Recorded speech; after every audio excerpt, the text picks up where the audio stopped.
My name is Amanda, and I'm 28 years old. I've been married for 2 years to my husband Tom, a colleague from university who is now a corporate employee. Since graduating from university, I've chosen not to seek traditional employment and instead make a living through stock investment and foreign exchange trading. Despite living comfortably this way, my parents frequently urged me to find a decent job. The one who understands my current lifestyle the most is Tom. He's always on my side. We've been together since our university days. Being someone who isn't good at socializing, Tom has always been the one I could share my true feelings with. I have parents and a younger sister, but they seem to keep their distance, labeling me as the odd one out. As a result, we don't see each other as often as we used to. Tom's family consists of his parents and his older brother Jeff. When we visited his family to announce our marriage, they asked a lot of questions about my job. Each time Tom would stand up for me. Amanda's doing what she loves for a living, and that's all that matters. Especially Jeff, who persistently inquired about my job, got me so annoyed that I gave him an offhand response. I'm a part-timer. Hearing this, Jeff chuckled arrogantly and responded, "You should have just said that from the start. Plenty of college graduates can't find stable jobs these days." This condescending attitude was irritating, but I didn't let it bother me since I was not marrying him. Even though Tom kept apologizing, having him by my side was all that mattered to me. Jeff, who constantly belittled me, apparently holds an associate professor position at a university. I pity the students who have to learn from such a teacher. Jeff is now getting married, and Tom and I have been invited to the wedding. The bride-to-be is the daughter of the president of the university where Jeff works. There were many guests invited to the wedding. Marrying the president's daughter certainly guarantees a secure future. Jeff, all puffed up, saw me and began to mock me again. It's embarrassing to have a part-timer as a sister-in-law. So your name isn't listed in the directory. I didn't understand what he was talking about, but when I checked the wedding directory, my name was the only one left blank. Tom was about to confront Jeff when I told him not to worry about it since I didn't care about such things. I don't mind, so don't start a fight over it. Hearing my words, Jeff smirked and retorted, "That's right. A part-timer should keep a low profile. Don't ruin this celebration." Then he even told us not to serve drinks to the other guests at the wedding. If you go around serving drinks and people ask what your job is, it'd be troublesome. Just sit quietly, he said triumphantly, leaving us behind. But Tom was still furious. "I'm sorry my brother has been incredibly rude." My husband Tom apologized with a near-tearful expression, feeling guilty. I unexpectedly found myself apologizing too. I should be the one saying sorry. I didn't mean for you to be upset because of me. Seeing me apologize, Tom finally managed to smile. At the wedding that day, neither of us had the heart to celebrate Jeff and his wife. As Jeff had suggested, we decided to simply enjoy the delicious food. As expected from a wedding of the daughter of a university president, the food was extravagant and we fully enjoyed it. The gifts were heavy, raising our expectations of something luxurious. But when we opened the box at home, we were stunned. Inside was a bowl with a portrait of Jeff and his wife. Even Tom, being the younger brother, was exasperated. He sighed and said, "This is the last thing we need. I don't want to see my brother's face, but we can't just throw it away. And it's not something we can use." Certainly. Here is the text punctuated and divided into short paragraphs. But I thought of a way to use it immediately. It was the perfect size and depth for our cat's dish. "Can we use it for the cat's food? Would that be disrespectful to your brother?" Tom replied, laughing, "It's perfect for the cat's food. The idea of my brother and his wife being licked by the cat every day is refreshing." With Tom's approval, the gift bowl became our cat's dish from then on. A month later, I had to visit the university a few times where Jeff worked. I hated running into Jeff, who had started working there after marrying the president's daughter. But I figured I'd be safe as the campus was large, and I had to visit a different department from where he worked. However, I bumped into Jeff right away.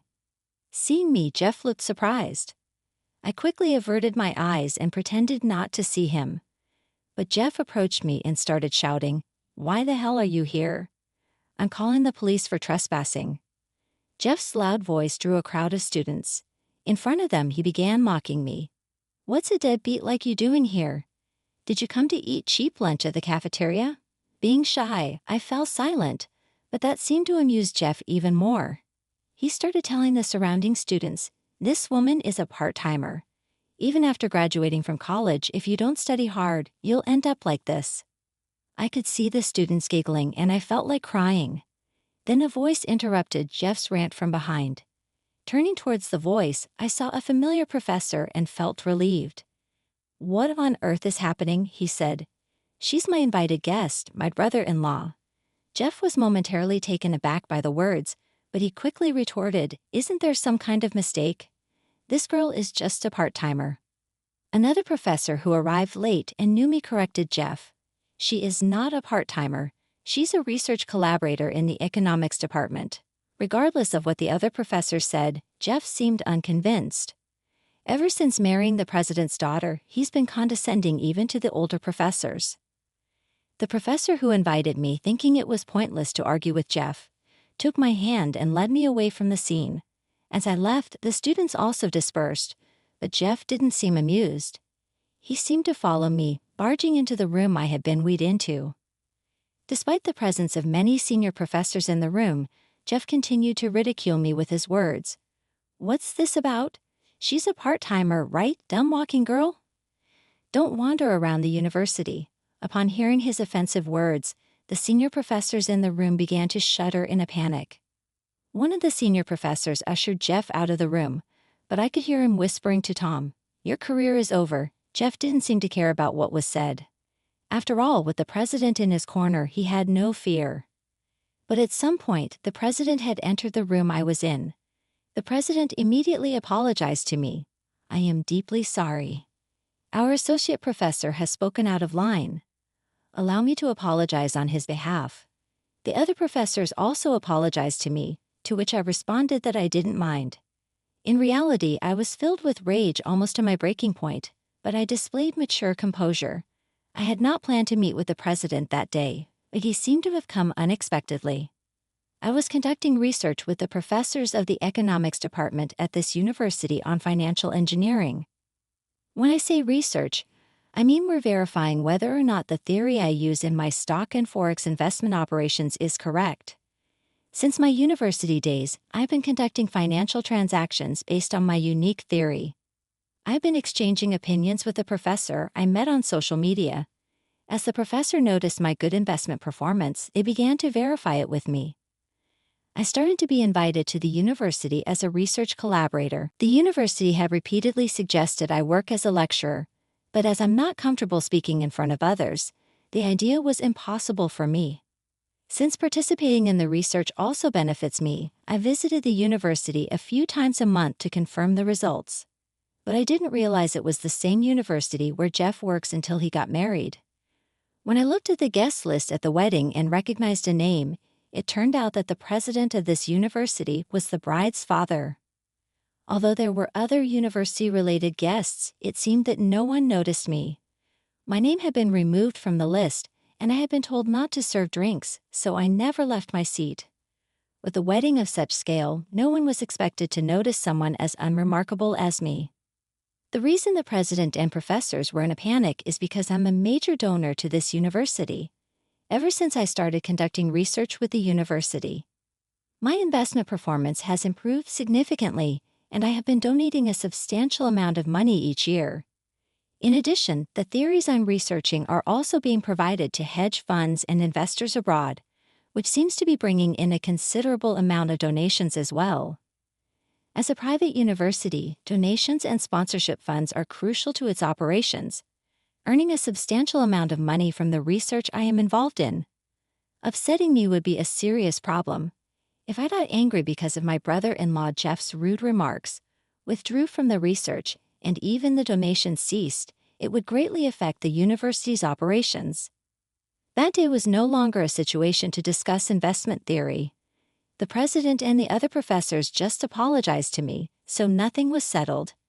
As I was leaving, I spoke to the president. "Your sister-in-law, the associate professor earlier, is my brother-in-law Jeff. Did you know that?" At these words, the president and the professors were surprised, and it was clear that no one had noticed it before. I also tried to share my honest feelings. Jeff always makes fun of me, but I think his attitude is questionable as an educator. I must have been pretty angry at that time. In front of about 10 people, including the president, I spoke quite passionately, something I couldn't normally do due to nerves. Looking back on it, I feel embarrassed, and I was impressed with myself for doing something unexpected when anger builds up too much. After I left, it seems my brother-in-law Jeff's attitude became an issue within the university. He had been criticized for his arrogant attitude towards his superiors, even after marrying the president's daughter, and his reputation among students was quite bad. The fact that he became an associate professor in the first place seemed to be a special case because he was dating the president's daughter, and criticism was directed at the president as well. The president had been defending his sister-in-law Jeff for the sake of his beloved daughter, but he was in trouble if his position as president was taken away, as he also received criticism. Jeff, not thinking that the president, his biggest backer, was criticizing him too, became more and more arrogant. Jeff, who didn't know about this, made fun of me as usual when I showed up at the university again. Back again, huh? A part-timer. Just because you're friendly with the economics professors doesn't mean you can get cocky. When I thought about the fact that a man who speaks such rude words is an associate professor, I started to think that this university was going down the drain. The president had such a man as his brother-in-law, and even if he acted arrogantly, he didn't scold him. So I started to think about stopping the joint research with this university. I didn't like being made fun of every time I came to the university, and I started to feel like it was a waste of time. So I thought about ending it while listening to Jeff's talk. Whether he noticed that I was absent-mindedly listening to a story, Jeff shouted even more, "Hey, are you even listening? Are you so stupid you can't even listen to other people's stories?"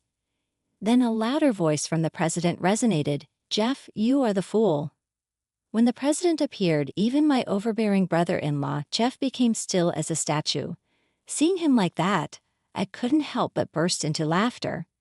After realizing that I was laughing at him, Jeff glared at me but was quickly silenced by the president's harsh words. "After today, you're no longer part of this university. Pack up and get out immediately." Jeff seemed to have a hard time comprehending what was said. His gaze fixed blankly on the president's face. Then suddenly his tone grew casual. "Father-in-law, what's going on all of a sudden?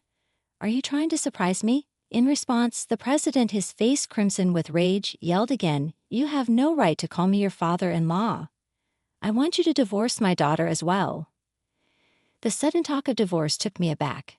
But just then, a young woman and a man in a suit appeared before us. Looking at the woman, I felt I had seen her somewhere before. Turning to Jeff, I saw he was visibly shocked. Seeing Jeff's surprised face, I recalled that this woman was Jeff's wife. But why she would come here was still a mystery. Jeff's wife, with a stern look on her face, began to speak slowly.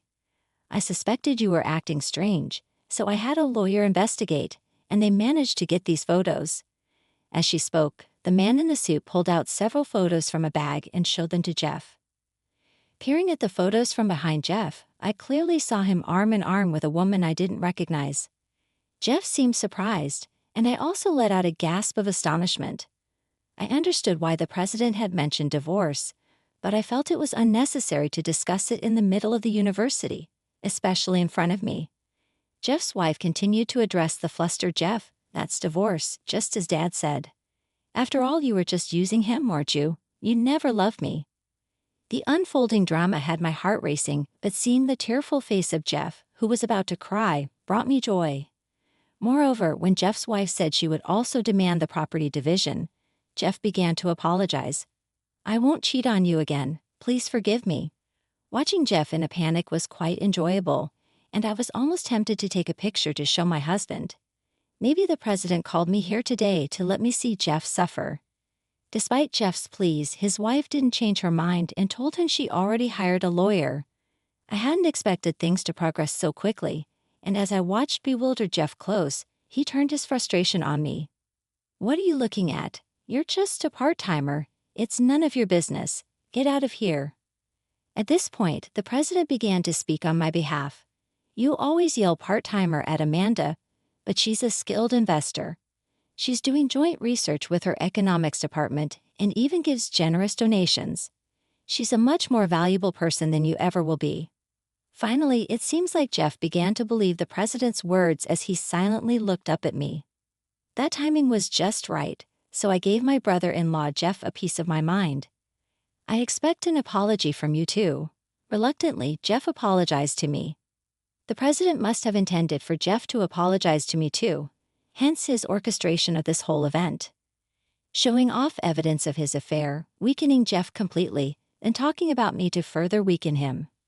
And compel an apology, that must have been the plan. Thanks to that, I felt quite refreshed.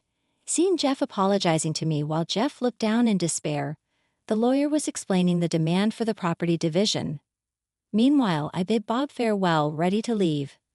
Bob requested my continued support for the university. When I asked for a rain check, I began to distrust this university because of Jeff, and I had my own concerns to attend to. I promised to get back to him and left for the day. When I got home, I filled my husband Tom in on the Jeff incident that had taken place at the university. Tom was aware of my distaste for Jeff, and when I told him about Jeff apologizing, his affair, and looking down in despair, he wore a genuinely happy face. Then, looking somewhat frustrated, he said to me, "Dan, I wish I could have seen him in that state. But man, this feels great." He then continued, looking slightly angry, "Why didn't you take a picture?" As he feigned anger, we locked eyes and burst out laughing. I actually had another piece of good news to share with Tom. Guess what? It seems I'm pregnant. Hearing this, Tom was ecstatic, cheering as if he'd won a lottery. I've been feeling unwell lately and had suspected as much. On my way home from the university, I dropped by the OB-GYN and found out about the pregnancy.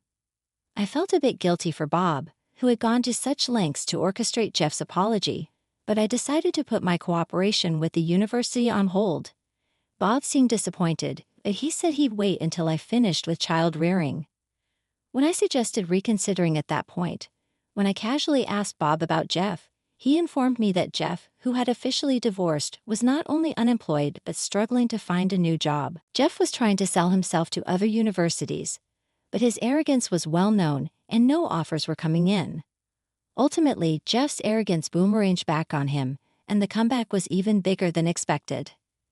Suddenly, I realized that the photos of the cheap gifts we used as cat dishes had disappeared. Whether it was because we had used cheap gifts or because they had divorced, the couple's photos had vanished as well.